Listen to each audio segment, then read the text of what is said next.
Okay, everybody, this time I'm going to try a live lecture as opposed to having you watch the screen. This is Terry Jancy here, giving you a lecture on responses to the criticisms of modernization theory. So, responses to criticisms about modernization theory. So, in the early 1970s, there was this crisis of faith, I guess I would say, about modernization theory. Up till then, all the NGOs, international organizations, and so forth had all been pretty much drawing on this particular paradigm. There had been some random theorists who were writing about other ways of looking at the issue, but they did not have a lot of prominence in actual development implementation. But by the end of the by mid to late 1970s, there was a huge sort of shift in development world. Uh, Basically, as a response to the sort of palpable evidence that modernization theory was generating a lot of unintended consequences. Now, I gave you the example of Juan Valdez as a simple way of describing some of the things that happened. But essentially, what seemed to be happening was there was a group of people who were benefiting from development and becoming wealthy. And there was a bigger group of people who were not benefiting and were actually being made worse off. It wasn't like they were staying the same and everything was okay. It's just some people got better. It was like actually there was a whole pile of people who had gone backwards in their standard of living. And this was what the Juan Valdez example is trying to show. Also, during the 1980s or 70s, 1970s for Africa were considered the lost decade. Every single quality of life indicator in Africa went backwards from 1970 to 1980. So people were saying, it's not like people were just staying the same as they had been all the time. Um, Things were going worse for a big chunk of people. And so this debate created then the opportunities for these other types of paradigms to come into development. There were actually four responses to this criticism of modernization theory and development. The first response was basically keep going. Everything's fine. There's just an unfortunate period of transition and upheaval, social transformation. So what you're seeing now is temporary. If you keep going, we will see results. A variation of this keep going paradigm response was to say, well, the reason why we're seeing negative is that we're not doing enough. We're not investing enough money in development. If we only invested more money in development, then things would work out. And Steve Sachs is a notable development theorist who really espouses this perspective. He says the modernization theory works. You just got to keep pumping more money into it. You're not putting enough money into it. And they do have a point if you look at the equivalence of when we reconstructed Germany, not we, I wasn't around, but when Germany was reconstructed, the equivalent amount of money in today's dollars would have been over $1 trillion. That we don't invest that much money. We, again, it's not me. It's in their national development agencies do not invest near that level of money in any development enterprise currently.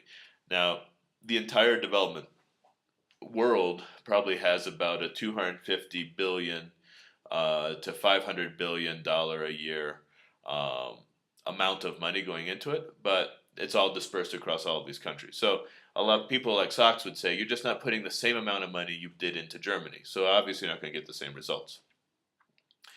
So keep going there's a big sort of cadre of people that this is their response to the criticism of modernization, and they just keep going with modernization. A second response is sort of said, modernization theory is correct.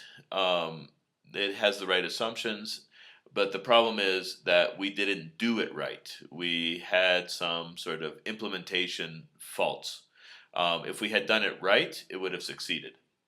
I put Connie here as an example of this. This is not necessarily fair to her, but one of the big sort of responses to this, how do we do it right, was a massive increase in money going to evaluation, to monitoring, to design.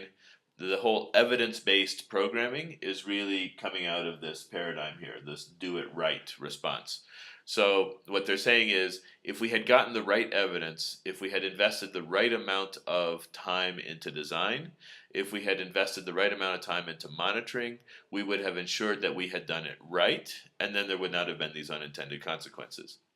So this is why I put Connie over here, because World Vision right now, as many of you might be finding out, is really sort of talking a lot about evidence-based programming, child well-being targets and aspirations, measuring stuff, and it's really coming out of this response. So it's still, this response is saying, these two responses here are essentially saying that development, the modernization approach is correct, but it either we need to keep going with it before we see results, or we need to do it right because there were some implementation failures.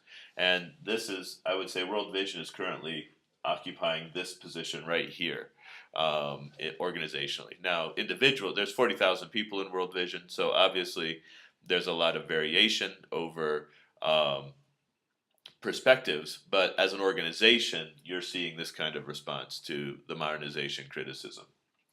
Now, the other two responses gave rise then to our other two paradigms.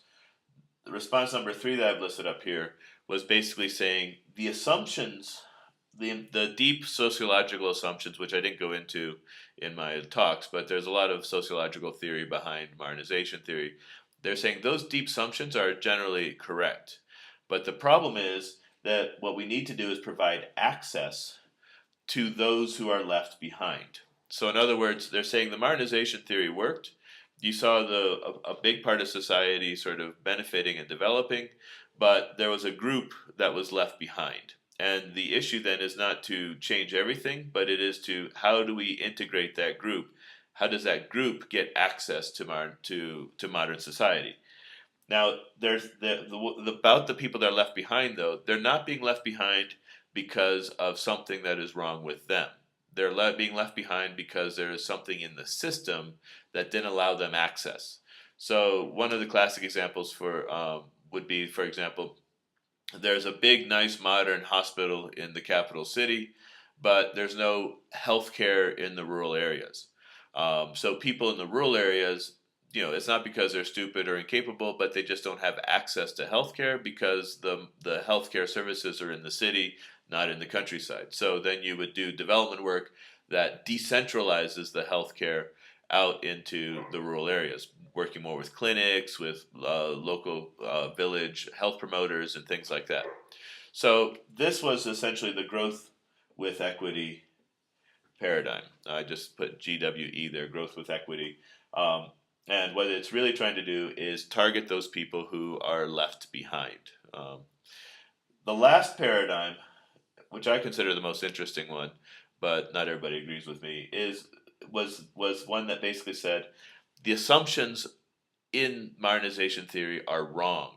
The assumptions being things like there's a evolution of society that people go through phases of society, and it transforms itself into a modern society. The assumptions that each country is sort of on its own path. The assumptions that all that is needed is infrastructure, technology, training, and credit. There's a whole variety of things, but they said all the assumptions are flawed. They're wrong. They don't actually match reality. They said if you look at the reality, the issue of why nations are poor is because they're being exploited by other nations. People are poor not because of something wrong with themselves or because they've been left behind, but because they're actually in the system and it benefits other people in the system to exploit them. William Easterly is another economist who is very famous, who basically takes this approach in his writing. So Easterly and Sachs are often are always at conflict with each other. Both Steve Sachs and William Easterly have their books. If you go over to the MQ department to their bookcase, there's a number of books that were bought that by Stephen Sachs and others by by William Easterly, and the intent was that people could read them and relate to them. Anastas, just to use some examples here, would have liked Steve Sachs's book, and Diana Tsetsi would have liked William Easterly's book. In fact, Diana did read William Easterly's book, and she said that she loved it. Um, Now the thing with the exploitation, this has I mean, some of the sort of arguments for this exploitation idea was people were looking at the progress of development of these African colonies and Latin American colonies after they'd gained independence. And one of the things they found was that those countries that were most closely connected to the colonizing power during the colonial era were the poorest countries afterwards. And those countries that were least connected, that were, they might have been colonies, but they were kind of ignored or they were shoved off into a corner, were those countries afterwards that were the best off. So they're saying that it seems like the closer the relationship you had to the Europeans, the worse you were in terms of post-colonial development. And so it was articles like that and research like that that really called into question some of this idea of modernization theory. So this whole paradigm here is called liberation. Well, the technical term is liberation from dependency, but that always confuses people because they don't really understand what dependency is. So I figure a better way of describing it is just to say liberation theory. They're saying the problem with this paradigm is the problem according to this paradigm is that the issue is the relationships between nations that are exploiting other nations, and this exploitation is so it's the relationship, the unfair negative relationship that is causing negative development. If you want to use an example more individual, if somebody says that gender exploitation is an issue, women are poorer, less well prepared, generally suffer more, are generally less happy because of the fact that they are in an exploitive relationship with men. Men dominate, women are subservient, and that's why they're unhappy. Now, not everybody agrees with that, but if you're using that kind of language, you probably heard that around World Vision. That would actually come out of this kind of paradigm here. Now, this is what I'm doing here with these sort of outlining these responses is that the next session I'm going to give you is to describe the readings. Now, one of the readings is really describing these different paradigms, the growth with equity, the liberation, and the modernization. But I wanted to give you some of the history, the background, so you would understand what you're reading for when you're reading the article. So this is just a quick sort of responses. All of these responses are still alive today, even though this debate began in the late 70s. So think Sachs, Connie, I'm not sure who to talk about with Left Behind, and then Easterly would be I know who to talk about here, but I'm not sure who you would recognize is what I meant. So anyway, thank you, and we'll go on to the next session.